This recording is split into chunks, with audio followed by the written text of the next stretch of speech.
Housing availability and affordability is top of mind for many Canadians.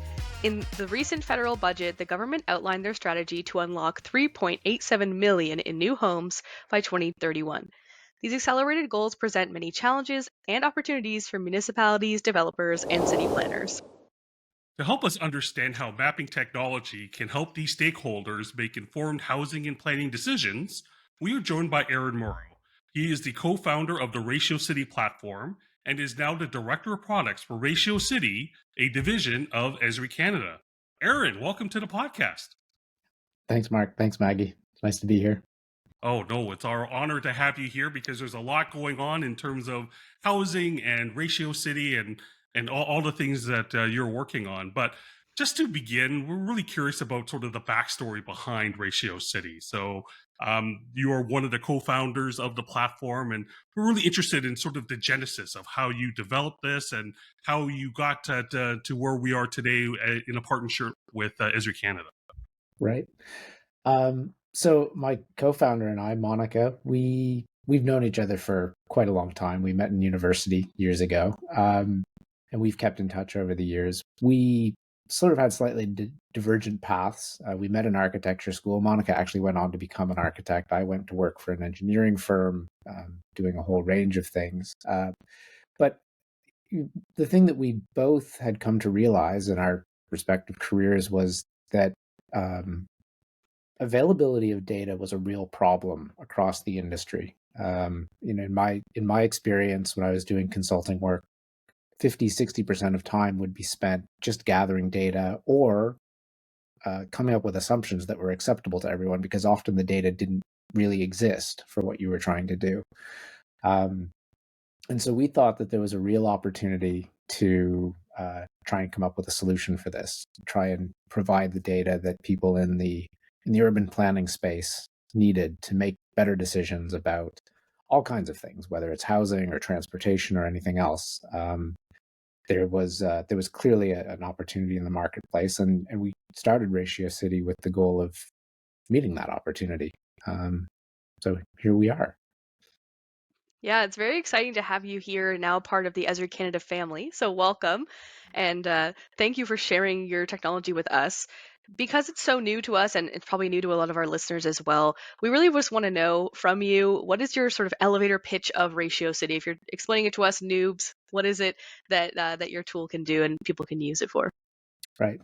So I think there's sort of three things that I would touch on here. One is we've already done the work of gathering the data. So if we're in a city where you are, that the data that you need to make your decisions already exist on the platform, and we help support decisions in two ways. The first is helping people find sites that are appropriate for housing development. So, does it have the right zoning? Is it close enough to transit?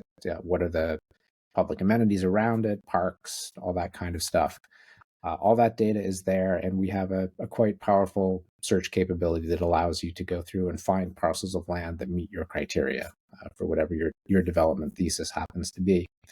The second thing that we do is we again, leverage all of this data to figure out what the constraints are on the site. And we provide 3D modeling tools which allow developers to understand what the highest and best use of a piece of land is. So given the zoning, given the setback requirements and other neighborhood conditions, how much can you build? How many units can you put on a site? Can you go 30 meters? Can you go 60 meters? Does it cast shadows on the park at 60? Well, maybe you need to back it off to 50. So these are the primary areas that we provide really rapid assessment of developability to our users. It's really interesting, yeah. And when Maggie and we had a test spin of Ratio.City a few weeks ago, and it is really incredible how much data is available and how interactive it is to be able to visualize, streetscapes and be able to identify those locations. So it is really cool technology. We really love it. But something that really I noticed when I was using the software for the first time was how similar it was to ArcGIS Urban, but there's also some very key differences as well. So maybe you can highlight what distinguishes Ratio.City from some of the other GIS solutions that are out there. Yep. I think we get this a lot. And the reality is, if you're dealing with buildings in an urban space in a sort of 3D map context, there are of course going to be some visual similarities between the offerings. I think that there's a couple things that differentiate the two products. One is that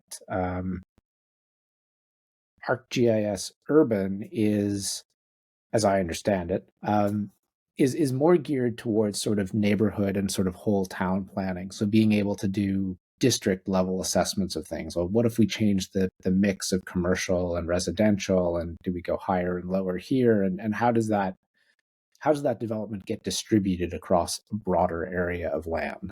And then the other thing I would say is that the well, Urban is an amazing product. It also is very much up to the user of Urban to bring the data that they need to do the analysis that they want to do on that platform. And so Ratio.City brings the data, but also we're very focused on the specific sites, not the districts. We're kind of almost like a pinpoint solution with a lot of data to help you assess that one particular location. We're not about neighborhoods or districts particularly, which Urban is. Hmm. Yeah, it seems like it's a great complement for different types of work. And I think one of the things about Ratio.City that's really exciting is, you don't necessarily have to have a lot of GIS knowledge. You could come from more of a planning background and still be able to get the same sort of insights, which is really exciting. I know for a lot of people who maybe don't want to get into the whatever Urban's doing and stick to those locations with all that data. And it seems like data kind of is the heart and soul of Ratio.City. It's obviously a big part of why you started it, and it's one of the best features, I'd say, from what I've seen. There's so much data, and it's such a great wealth of knowledge. So, just wondering a little bit more about that data. How is it that you can sort of ensure accuracy and reliability in the platform? Maybe give us a little bit more of an idea of like what that data looks like and how reliable it could be. Yeah, no, you're absolutely right. Data is, in some respects, it is the key value that we provide to people. And, um, the reality is that we try as hard as we can to automate as much as we possibly can, but we still actually just put a lot of effort into keeping our data up to date. When we go into a new location, we connect to open data portals, we pull the information.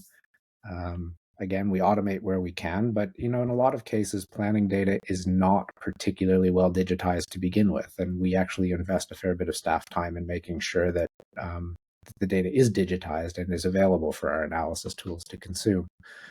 Um, and then the other thing that we do is we conduct quarterly audits on all of our data. So we stay up to date. Most of it is system of record data coming directly out of various levels of government, but it does change. Some of it changes quickly, some of it does not.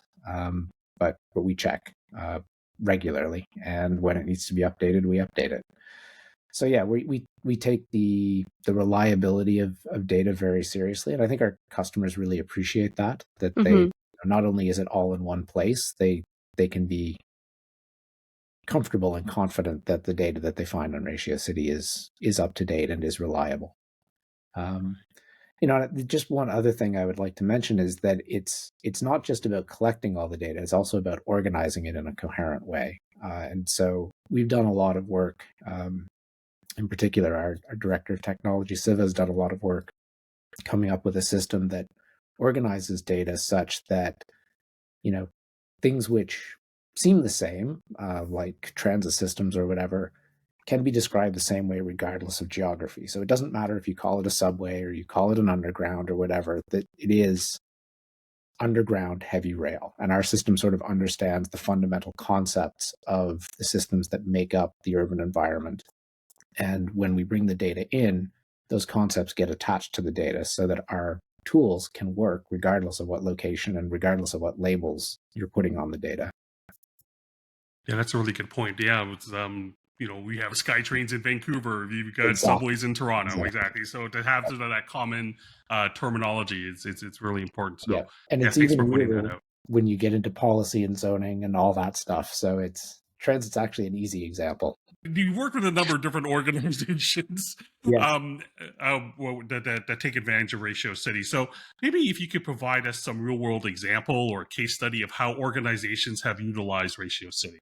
Yeah, I'll give you a couple. One from the private sector and one from the public sector. The first one, and we've right from almost day one, this was a use case that we found some traction on. Is if you're a housing developer, a private housing developer, and you're in the business of finding sites, acquiring them, getting them entitled to build whatever you want to build on them.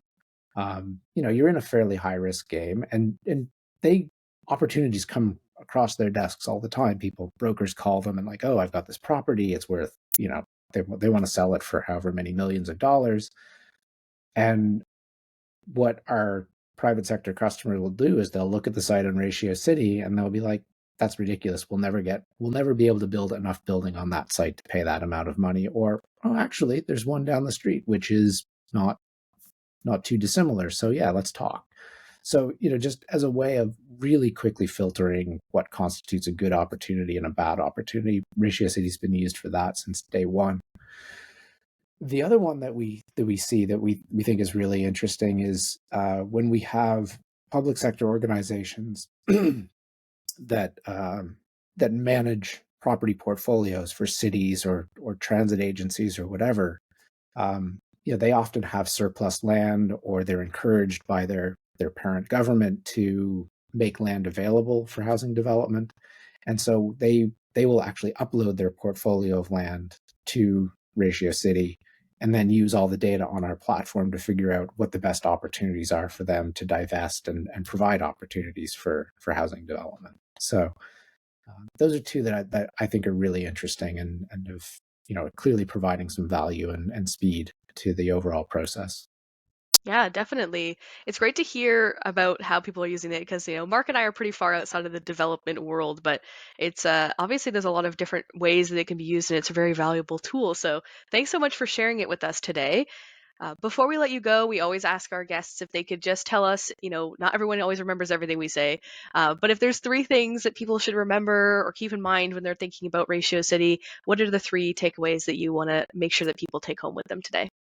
Yeah, so I think the first, and you alluded to this earlier, Maggie, is that we kind of hide the GIS. We give you all the power of GIS, but we're very focused on providing people who are looking to develop housing. We give them the tools that they need to make their business decisions faster. They don't need to worry about spatial joins or anything else. It's the interface takes care of that for them. The second thing I would say is that if you're in a city where Ratio.City is, the data is already there and ready for you to use. And the third thing I would say is that we're adding cities all the time. And if anybody's interested in learning more or making a request to have Ratio.City where they are, we'd love to hear from them. So that's that. Perfect. Thank you so much for joining us today, Erin. It's been great to talk to you and get to know more about Ratio.City. And that was Erin Morrow today. He's the Director of Products for Ratio.City, a division of Esri Canada. And he joined us today from Toronto.